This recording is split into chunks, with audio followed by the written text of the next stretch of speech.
This is the simplest shot for the encoder to deal with. The background is defocused and there's pretty well no movement, so it's relatively easy for the encoder to predict what's going to happen and throw away the information that doesn't change.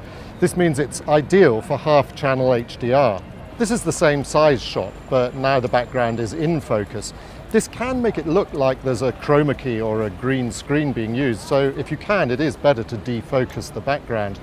It also means that because there's more detail, the encoder has to work harder to process the picture.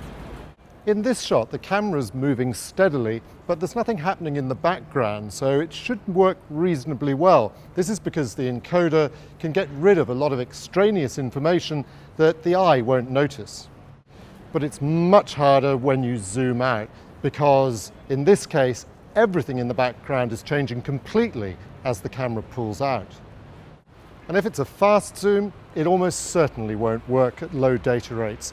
That's when BGAN HDR really comes into its own. Of course, you won't necessarily be using crash zooms when you're doing lives, but this type of shot's likely to be very common. There's lots of activity, a busy background, and people even walking around in front of the camera.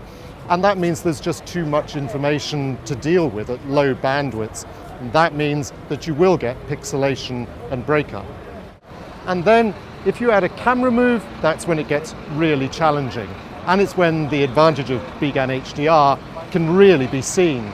Because what it allows you to do is get on with reporting the story without having to stand still or worry about what's happening around you. Or with interviewing a guest. BGAN HDR really does give you the capability of a low-end VSAT. And that means that you can pan and zoom between the reporter and an interviewee, and you can do that with a picture quality that won't look out of place on a primetime bulletin.